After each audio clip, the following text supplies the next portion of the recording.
Fisika Lab.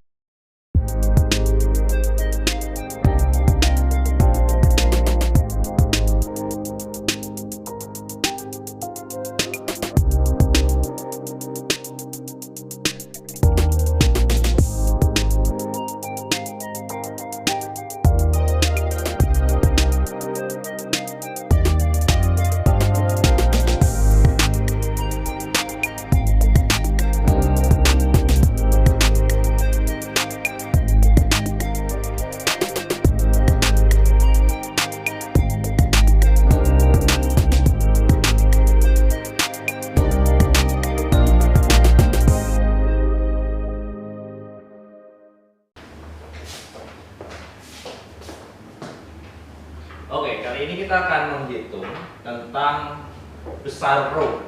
Rho merupakan sebuah identitas dari sebuah benda. Jadi kalau ibaratnya itu adalah KTP dari sebuah benda tersebut. Kita bisa sebut bahwasanya ini adalah emas adalah bagaimana besar massa jenisnya atau besar rho-nya. Berapakah besar rho-nya? Oke. Nah, kita bisa sebut dia tembaga ketika kita mengetahui besar rho-nya berapa. Kita membandingkan antar benda, apakah dia benar-benar tembaga, apakah yang ini benar-benar tembaga, yang mana benar-benar tembaga adalah bagaimana nilai dari rho-nya itu spesifik sama persis dengan tembaga. Jadi rho sendiri adalah sebuah identitas dari setiap benda. Nah, kali ini kita akan menentukan sebuah benda seperti ini. Apakah ini benar-benar emas, atau mungkin ini benar-benar tembaga, atau mungkin ini plastik, atau mungkin ini kayu.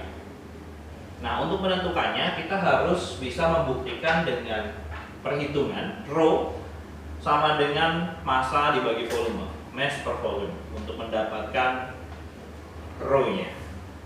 Nah, untuk mengetahui berapa rho-nya tentunya kita harus mengetahui berapa volumenya. Volumenya kita bisa mengetahui dari dimensinya karena dia terbuat dari benda yang 3 dimensi, maka kita bisa menghitung volumenya dengan cara kita menyiapkan penggaris atau vernier caliper seperti ini untuk bisa menentukan panjang, tinggi, lebar dari sebuah benda tersebut. Nah, kita hitung yang pertama, kita hitung tingginya. Untuk tingginya di sini terlihat 2,3. Ya, 2,3. Kemudian setelah kita tahu tingginya, kita akan cek untuk panjangnya. Panjangnya di sini juga 2,3. Kemudian kita akan cek untuk lebarnya. Dan di sini juga 2,3. Karena memang bentuknya adalah kubus. Ini cukup memudahkan kita dalam menghitung volumenya. Tetapi untuk benda-benda yang lain seperti bentuk dengan silinder ataupun bentuk yang bola, sphere, hemisphere, semuanya bisa dihitung dengan rumus volume masing-masing. Nah, ini untuk volumenya tersebut kita juga bisa mengetahuinya dengan cara membandingkan jumlah volume air seperti ini. Kita bisa menggunakan gelas ukur. Nah, dari gelas ukur di sini kita akan bisa mengetahui berapa perubahannya dari berapa dia kenaikannya, kemudian kita akan menguranginya sehingga kita akan mendapatkan selisih dari volume awal sampai dengan volume yang terakhir atau volume setelah benda tercelup. Nah, pastikan bahwa benda, contoh seperti ini ya, ini beker diisi dengan air, kemudian kita sudah tandai bahwa airnya itu adalah 400 ml. Kita akan masukkan bendanya ke dalam. Pastikan setiap bendanya itu tercelup sempurna. Contoh, apabila kita memasukkan sebuah benda, kemudian bendanya ini mengapung, maka pastikan kita harus menyelupkan untuk semua bendanya ke dalam air, supaya setiap volumenya itu terhitung dari selisih perubahan volume air. Namun apabila bendanya itu bisa masuk ke dalam gelas bekernya secara utuh, itu tidak perlu dilakukan ya, tekanan tersebut. Nah, untuk benda-benda yang memiliki massa yang cukup berat, kita harus berhati-hati dalam memasukkannya ke dalam gelas beker maka kita bisa agak miringkan sedikit glass breakernya, kemudian kita akan turunkan pelan-pelan supaya tidak membuat pecah glass breakernya. Seperti ini, kemudian kita akan lihat perubahannya dan kita akan catat. Dari awal kita akan catat terlebih dahulu untuk perubahannya, yaitu volume awalnya tadi adalah di 400, kemudian dia naik menjadi 410.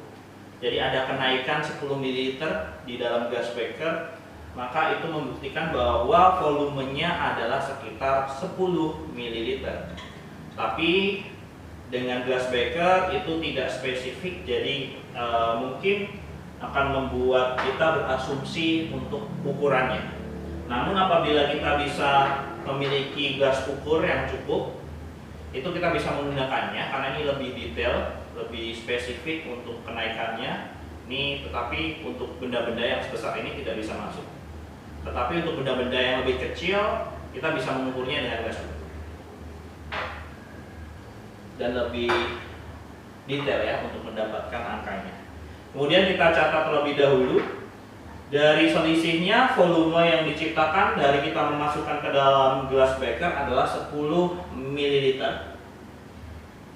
Kemudian tadi kita sudah menghitung juga dengan vernier caliper, tingginya adalah 2,3, karena bentuknya kubus maka 2,3 panjang kali lebar kali tinggi 2,3 kali 2,3 kali 2,3, maka hasilnya adalah 12 cm kubik ya, 12,2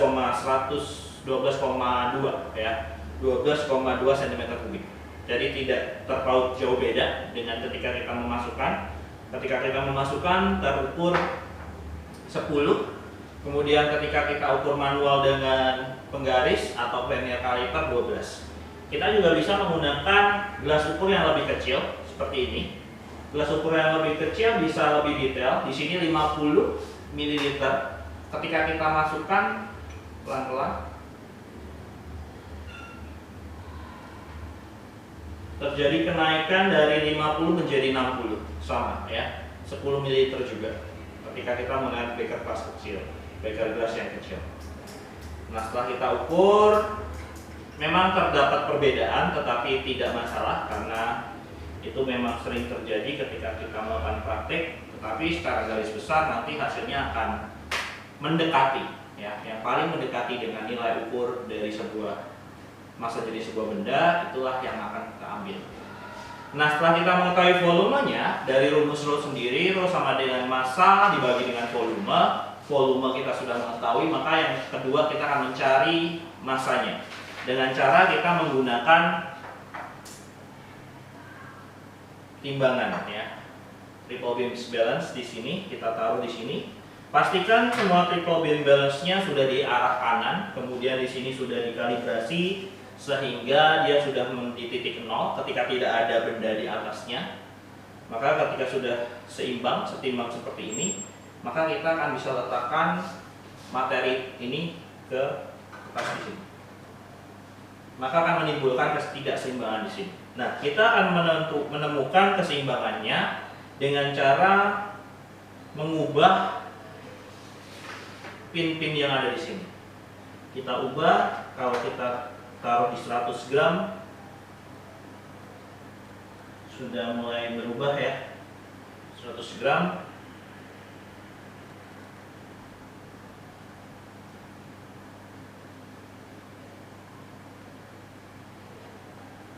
Ketika kita sudah tahu masanya, kita bisa lakukan perhitungan dengan rumus rho.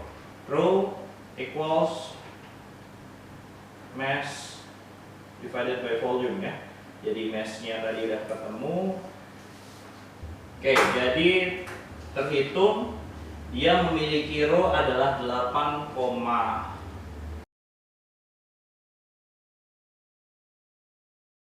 rho tersebut sudah mendekati dari rho yang asli, yaitu rho kuningan ya. 8,4 untuk rho kuningan, dan kita sudah menghitungnya dan mendapatkan 8,3. Oke, kalian bisa mencoba untuk mengetahui benda-benda lain seperti materi-materi yang sudah ada ya. Kita bisa membuktikan tembaga, kuningan, kemudian aluminium, timbal dan lain sebagainya, plastik atau besi, ya kan? Kita bisa gunakan semuanya itu. Kita bisa coba di rumah apakah benar benda yang kalian miliki itu memiliki nama kimia yang normal orang menyebutnya, ya, aluminium, besi atau dan lain sebagainya. Kita bisa membuktikannya dengan cara menghitungnya, yaitu rho sama dengan m per v. Sekian, terima kasih. Tuhan Yesus memberkati.